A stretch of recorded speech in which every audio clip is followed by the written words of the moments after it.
dahil maraming impeachment complaint ang sinampa naman sa kanya sa loob ng taon. Kaya nga, yun yung gusto sabihin. Di ba nila nilabag? Ay, ayun na. Ayun nga, nagkaroon ng pag-amin yung kapon ni Sara na kinabag nila ang one-year bar rule. Wait, sila Sara yung naglabag? Yes. No. Ang mga kalaban ni Sara, ang naglabag ng 1 year rule kung pinakong pa nila kay Sara ang impeachment. Hindi naman sinabi si Sara ang naglabag ng hindi naman si Sara ang lumabag sa rule na yun. Hindi naman si Sara ang nagpapag-impeach sa sarili niya. Tingin niya, ikaw yung gusto mo. Nagkaroon din siya ng paglabag kasi maraming complaint na sinasampal laban sa kanya. Pero sa tingin mo, may napakalain na ba sa mga complaint na yun? Kaya kung bakit kailangan siya i-impeach? Alam natin na mga proseso kakaroon ng impeachment bilang para sa leader ng isang bansa. Subalit, ang pag-impeach na yun, when it comes to impeachment, ito na yung nagiging evidence na kung saan nagkakaroon ng maling paggawa sa loob ng bansa. Hindi naman may-impeach ang isang leader kung wala siyang ginagawa o hindi alis ang taong bayan sa kanya.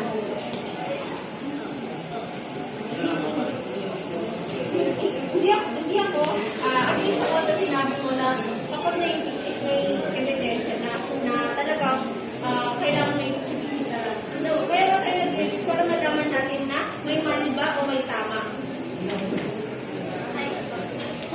Ngayon naghihintay ng evidence dun sa sinabi ko tatlo. Deaths, confidential funds, at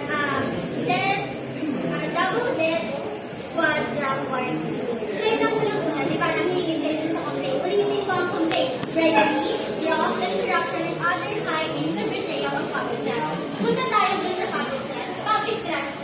Ito yung pagtiwala ng mga sambayan ng Pilipino kay Sara. Di ba, tumaliwala siya doon. Ngayon, doon yung papasok sa death. Death kasi kaninang sinabi ko na nag-death siya kay Ferdinand Marcos Jr. and the First Lady Lisa Araneta Vargas and Secretary Martin Romualdez. Sinabi niya yun mismo at nahisula sa dyaryo ng Philstar noong November 2024. O ayun na ang evidence na hinihingi niyo. Death nandun. Pangalawa ang confidential funds. Sino ba ang may hawak ng confidential funds? Siya. Kaya siya ang ipupukul doon. Ngayon, bakit dapat tinawag na confidential funds? Nagpupul dapat kasi ito sa national security para ma-prevent ang human trafficking, corruption, terrorism, kaya siya tinawag ng confidential funds para hindi malaman ng publiko.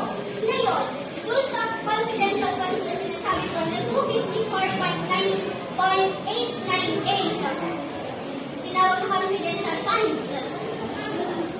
Na-solution ba? Na-prevent ba? Kasi kung nagawa mismo yung confidential funds at hindi nawala, makikita natin yung pag-prevent ng human trafficking, corruption, and terrorism sa bansa natin. Ayun na yung sinasabi niyong mamulat tayo. Mamulat ang mga Pilipino. Ayun na yung evidence na sinasabi niyo, hindi natin nakikita, hindi tayo safe. Dapat national security, nagpupul ang confidential funds. Walang national security. Ayun na ang evidence na sinasabi niyo. Pangatlo, ang extrajudicial killing yung sa Ngayon, nangihingi kayo dun ng evidence. Ngayon, pag hindi yun ang investigahan ng ICC or ng International Criminal Court, nangihingi kayo ng evidence kung bakit hindi pa yun nasasabi, hindi naman kasi ganun kadaling magsalita. Lalo na kapag kaaway mo ang mga detectives. Sa tingin mo ba, makakapagsalita ka ng totoo na nag-reward kapag si Duterte ang kalaban mo? Bakit siya ayaw ng sampahan ng impeachment kung hindi mo naman kaya sabihin kung ano yung dapat mong sabihin? Sabi mo, hindi ganun kadaling mo salita. Pero ganun kadaling magsabi na impeachment about kay Sara. May patunay. Nagkaroon ng impeachment, wala rin impeachment kay Sara Duterte kasi nandiyan nasaan. Kasi kung nagkaroon siya ng transparency when it comes to confidential funds,